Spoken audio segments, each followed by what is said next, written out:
آیت نمبر ہے 30۔ آیت نمبر ہے 30۔ بسم اللہ الرحمن الرحیم۔ الحمد للہ رب العالمین والصلاة والسلام على سید الانبیاء والمرسلین وعلى آلہ واصحابہ اجمعین۔ اما بعد فاعوذ باللہ من الشیطان الرجیم بسم اللہ الرحمن الرحیم۔ اولم یر الذین کفروا ان السماوات والارض كانتا رتقا ففتقناهما وجعلنا من الماء كل شيء حي افلا يؤمنون وجعلنا في الأرض رواسي أن تميد بهم وجعلنا فيها فجاجا سبلا لعلهم يهتدون وجعلنا السماء سقفا محفوظا وهم عن آياتها معرضون وهو الذي خلق الليل والنهار والشمس والقمر كل في فلك يسبحون صدق اللہ مولانا۔ پچھلے رکوع میں قرآن کریم نے میرے اور آپ کے سامنے اللہ تعالیٰ کی وحدانیت پر، اللہ تعالیٰ کی توحید پر، اس کے یکتا ہونے پر، اس کے احد ہونے پر دلائل میرے اور آپ کے سامنے رکھے تھے۔ اب ان آیات میں اللہ تعالیٰ نے اپنی قدرت کی نشانیاں جو اس پورے جہان میں بکھیری ہیں ان کو بیان کیا ہے، اور ساری دنیا کے کافروں کو، انسانوں کو، ایمان والوں کو یہ دعوت دی ہے کہ وہ قدرت کے ان عجائب پر غور کریں۔ آیا ان کو اللہ کے علاوہ کسی اور نے بھی ان کو بنانے اور چلانے میں کچھ دخل اور حصہ ہے کسی کا؟ اگر ان ساری چیزوں کو بنانے میں اور ان کے چلانے میں صرف اور صرف ایک اللہ ہے تو جناب پھر بندگی بھی اس ایک اللہ ہی کی ہونی۔ ایسا نہیں کہ یہ تو مانو کہ اس سارے کائنات کو پیدا کرنے والے ایک اللہ ہے اور جب عبادت کی باری آئے تو رخ کسی اور طرف کر لو، ایسا نہیں۔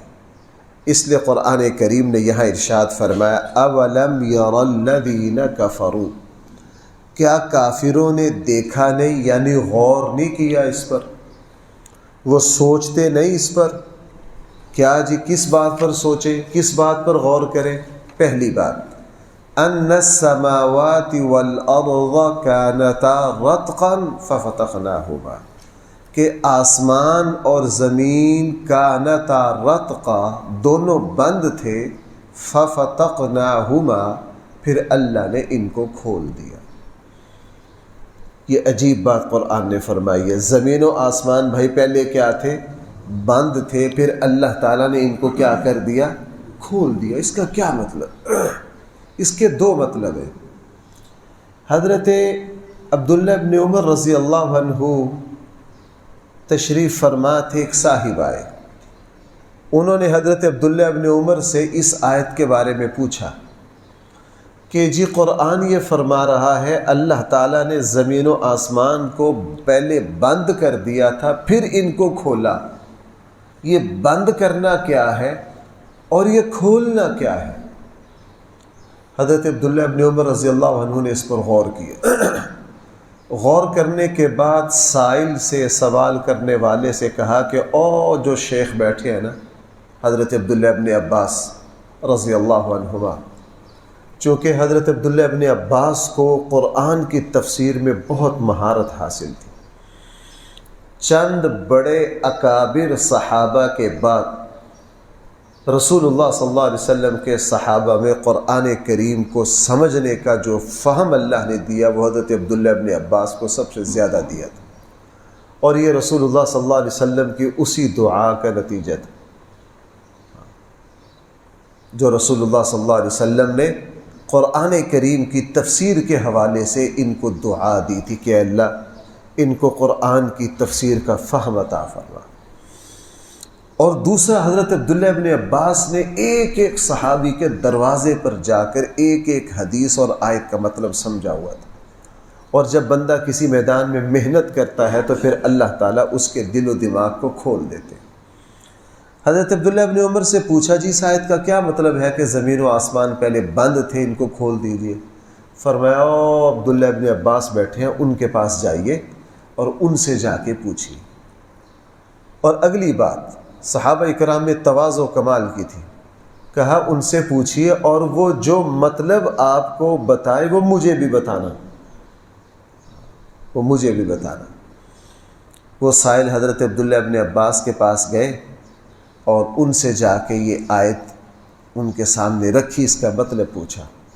حضرت عبداللہ ابن عباس نے فرمایا زمین و آسمان پہلے بند تھے پھر اللہ نے کھول دیا، اس کا مطلب یہ ہے کہ اللہ نے جب زمین و آسمان کو شروع میں بند کیا تھا تو اوپر کے سسٹم میں بارش کا نظام نہیں رکھا تھا، اور زمین میں اللہ تعالیٰ نے کسی چیز کو اگانے کی صلاحیت پیدا نہیں کی تھی، شروع میں زمین کو اللہ نے بنجر رکھا تھا۔ آسمان میں نمی، بادل، پانی کا کوئی نظام آسمانوں میں اللہ نے رکھا نہیں تھا، بادلوں میں رکھا نہیں تھا، اور زمین میں اللہ تعالیٰ نے روئیدگی، انبات، اگانا، اس کی صلاحیت اللہ نے نہیں رکھی۔ پھر اللہ جل جلالہ نے جب فیصلہ کیا تو پھر اللہ تعالیٰ نے اوپر کے سسٹم میں نمی رکھ دی، بارشیں، بادل، اور اللہ تعالیٰ نے زمین میں اگانے کی صلاحیت پیدا کر دی۔ پھر زمین پر سبزہ، پھول پودے، فصلیں اگنا شروع ہوئی۔ زمین و آسمان کے اندر اس صلاحیت پیدا کرنے کو ہی قرآن نے یہ فرمایا ہم نے آسمان اور زمین کو پہلے بند کر دیا تھا، پھر ان کو کیا کیا؟ کھول دیا۔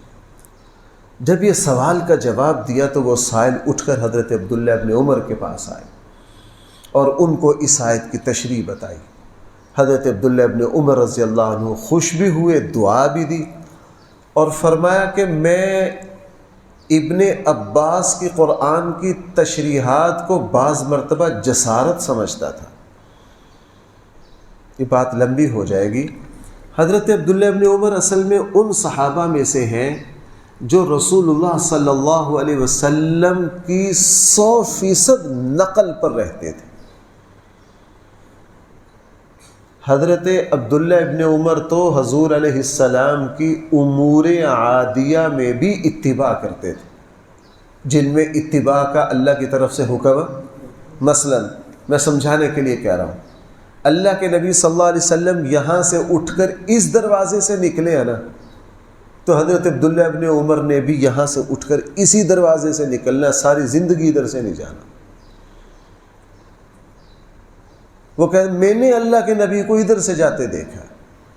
بس عبداللہ ابن عمر اتنی اتباع کرتے تھے رسول اللہ صلی اللہ علیہ وسلم کی، اگر سفر کرتے، مکہ سے مدینہ آتے یا کہیں آتے جاتے، اللہ کے نبی نے جہاں خیمہ لگایا نا اور جس درخت کے نیچے آرام کیا، تو جب تک عبداللہ ابن عمر زندہ رہے اور ادھر سے گزرے وہیں خیمہ لگانا اور اسی جگہ کیا کرنا ہے؟ آرام کرنا ہے۔ اتنا اللہ نے حضرت عبداللہ ابن عمر میں رسول اللہ صلی اللہ علیہ وسلم کی اتباع کا مزاج رکھا تھا۔ اس کے بڑے حیران کن واقعات ہیں، اگر میں ادھر جاؤں تو نا تو بات لمبی ہو جائے گی۔ تو حضرت عبداللہ ابن عمر فرمایا کہ میں سمجھتا تھا کہ یہ جو قرآن کی آیات کی تشریحات بیان کرتے ہیں نا ابن عباس، یہ دلیری ہے قرآن کی تشریح میں، لیکن مجھے آج سمجھ میں آئی کہ اللہ تعالیٰ نے ان کے اوپر قرآن کی تفسیر کو کھول دیا ہے۔ اللہ نے ان پر قرآن کی تفسیر کو کیا کر دیا ہے؟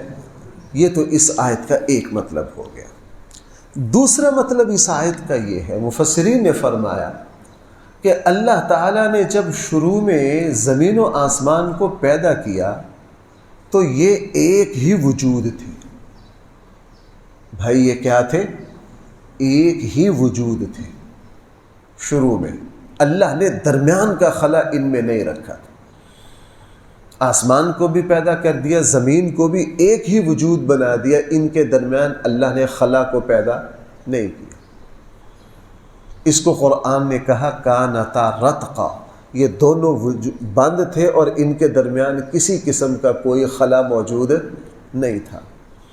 ففتقناہما، پھر اللہ نے جب زمین و آسمان میں جانداروں کو پیدا کرنے کا فیصلہ کیا، پھر اللہ تعالیٰ نے ان میں خلا پیدا کر کے کششیں رکھ کے ان میں ہوا اور فضاؤں کا ایک پورا نظام، آپ یوں کہہ لیجئے زندگی کا پورا انتظام کر دیا. تو زمین و آسمان میں اس خلا کو پیدا کر کے اور اس میں حیات اور زندگی کے اسباب رکھنے کو ہی قرآن نے کہا کانتا رتقا. آسمان اور زمین بھائی پہلے کیا تھے؟ بند تھے. ففتقناہما، پھر ہم نے ان دونوں کو کھول دیا. آگے فرمایا وجعلنا من الماء كل شيء حي، اور ہم نے پانی سے ہر چیز کو پیدا کیا. اس کے بھی بھائی دو مطلب ہو سکتے ہیں کہ ہم نے ہر چیز کو پانی سے پیدا کیا. اس کا کیا مطلب؟ اس کا ایک مطلب تو یہ ہے کہ جانداروں کی زندگیوں کا آغاز اللہ پانی سے کرتے ہیں، اور دوسرا مطلب یہ ہے کہ اللہ تعالیٰ نے اس پوری کائنات میں جو جنات اور فرشتے ہیں، اس کے علاوہ باقی ساری مخلوق کی جو زندگی وابستہ کی ہے وہ اللہ تعالیٰ نے پانی سے کی. جانداروں کی زندگی تو بالکل واضح ہے، ان کا پانی کے بغیر گزارا نہیں ہے. جانداروں کے علاوہ اللہ تعالیٰ نے پھول پودے فصلیں، بھائی ان کی زندگی بھی کس سے وابستہ ہے؟ پانی سے وابستہ ہے. اب اس سے آگے چیزیں بھی ثابت ہو گئی. پہاڑ پتھر، ان کی زندگی بھی کس سے وابستہ ہے؟ پانی سے. پہاڑوں پر اگر ایک لمبا عرصہ بارشیں نہ ہو 2-4 سال تو یہ ٹوٹ پھوٹ کر پھٹنا شروع ہو جاتے. بھائی یہ کیا ہو جاتے؟ پھٹنا شروع ہو جاتے. اگر 2-4 سال کسی پہاڑ پر بارش نہ ہو تو پہاڑ جو ہے وہ ٹوٹ پھوٹ کے ریزہ ریزہ ہونا شروع ہو جائے. اللہ جل جلالہ پہاڑوں پر بارش برساتے ہیں. آپ یوں کہہ لیجئے کہ پتھر کے اندر بھی اللہ تعالیٰ نے پتھر کی ضرورت بھی بھائی کیا رکھی ہے؟ پانی. پانی کے بغیر اس کا بھی گزارا نہیں ہے. ہاں جنات اور مخلوق ہیں اور فرشتے اور مخلوق ہیں، اس کے علاوہ اکثر چیزوں کی وابستگی بھائی اللہ نے کس سے رکھی ہے؟ پانی سے.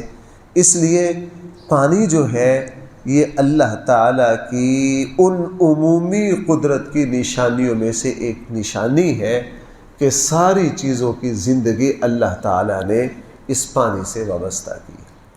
حقیقت یہ ہے کہ اگر اللہ پانی پیدا نہ کرے تو زمین و آسمان یہ جو زمین ہے یہ انسان کے پھیلائی ہوئی گندگیوں سے، آلودگیوں سے تباہ و برباد ہو جائے. انسان جو ہے خود اپنی گندگیوں سے تنگ پڑ جائے.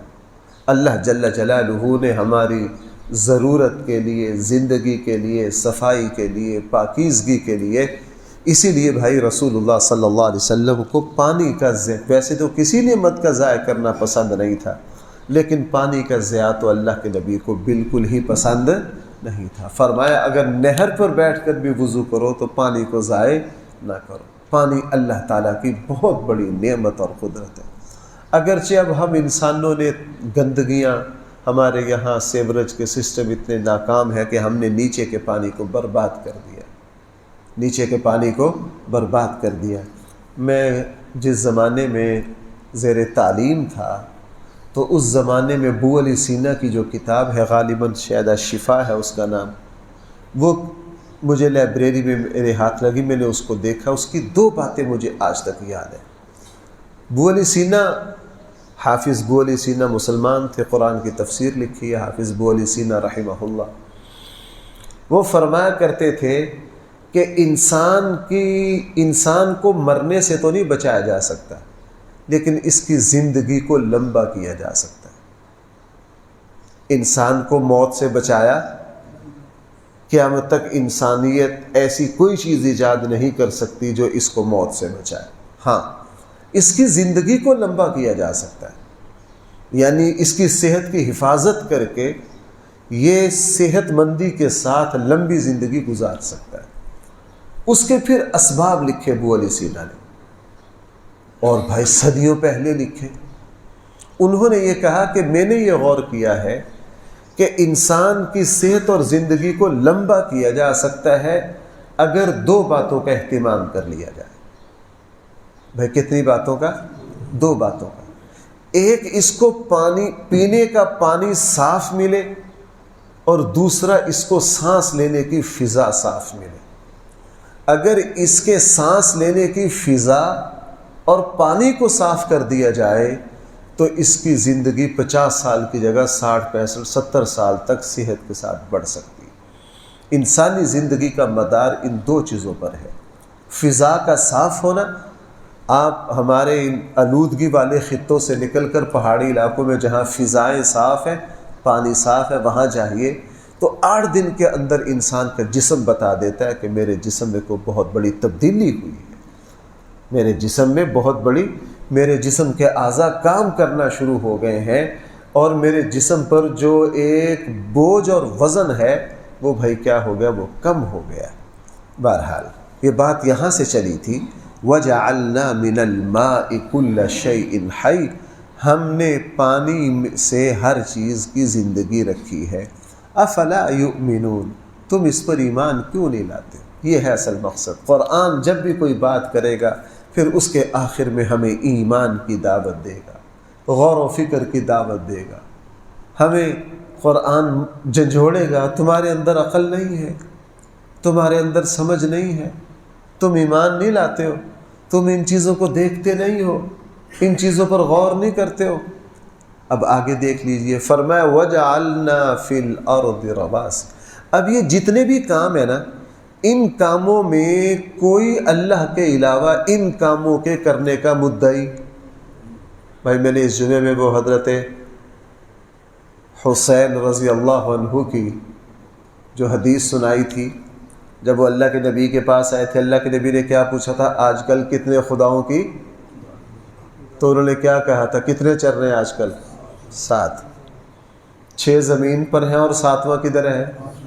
رسول اللہ صلی اللہ علیہ وسلم نے پوچھا، اچھا اگر آج کل زمین پر تمہارے 6 ہیں اور 7واں آسمان پر ہے، یہ بتاؤ جب پریشانی اور الجھن میں آتے ہو تو پھر کس کو پکارتے ہو؟ انہوں نے کہا جی پھر تو کس کو پکارتا ہوں؟ آسمان والے، پھر تو آسمان والے کو پکارتا ہوں۔ تو اب قرآن یہ جو باتیں بیان کر رہا ہے، کوئی جھوٹا مدعی بھی ہمیں نہیں ملتا جو کہتا ہو کہ ہم نے یہ کیا۔ اب اگلی بات دیکھیے، فرمایا وَجَعَلْنَا فِي الْأَرْضِ رَوَاسِيَ أَن تَمِيدَ بِهِمْ، اور ہم نے زمین میں پہاڑ رکھ دیے، أَن تَمِيدَ بِهِمْ، تاکہ یہ لوگوں کو لے کر کبھی زمین ہلنے نہ لگ جائے۔ یہ جو زمین ہے ہم نے اس کو پانی پر بچھایا۔ جس زمانے میں ہم فلکیات پڑھتے تھے اپنے استادوں سے، تو ہمارے استادوں نے ہمیں ایک بات سمجھائی تھی کہ زمین جب اللہ نے شروع میں بچھائی تو زمین کی کیفیت یہ تھی، استاد سمجھایا کرتے تھے، ایک بڑی سارا برتن پرانت لے کے اس میں پانی بھرو اور یہ روٹی بناؤ باریک، یہ روٹی بنا کے اس کے اوپر یوں پورے برابر کر کے یوں روٹی رکھ دو، وہ یکدم نہیں ڈوبے گی، وہ یوں حرکت کرے گی۔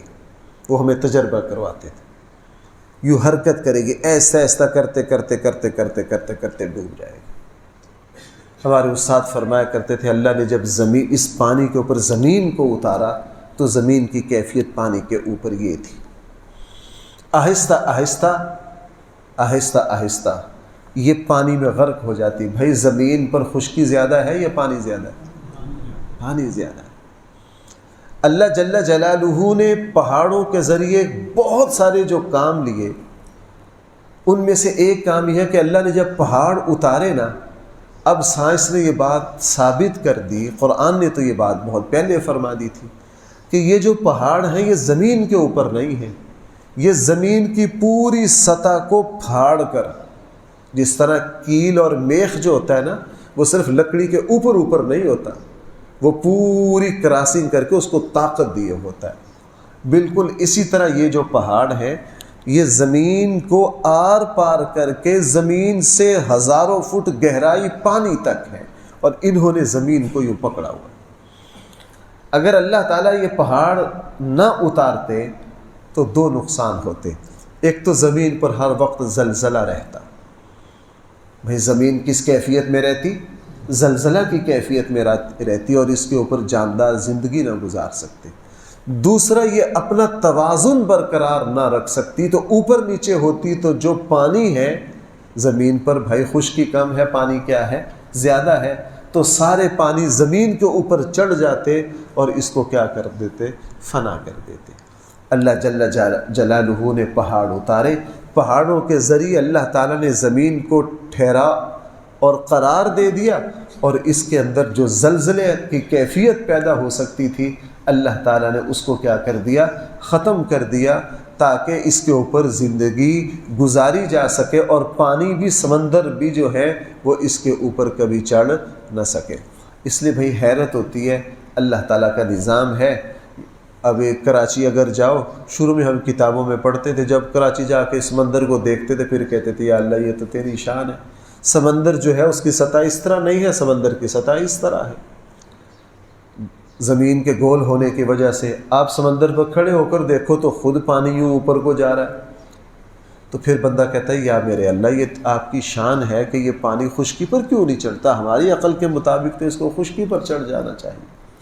اب یہ جو پورا نظام ہے بھائی، اللہ کے علاوہ اس کا کوئی مدعی نہیں ہے، کوئی مدعی نہیں ہے، تو جب اس کا کوئی دعوے دار ہی نہیں ہے اور ہو بھی نہیں سکتا ہے، تو بھائی میں جہاں سے میں چلا تھا کہ جب اس نظام کے بانی اور موجد اور اس کو چلانے والے، ٹھہرانے والے اور اس سے سارے کام لینے والے صرف اور صرف کون ہے؟ اللہ ہے، تو پھر مجھے اور آپ کو بندگی بھی کس کی کرنی ہے؟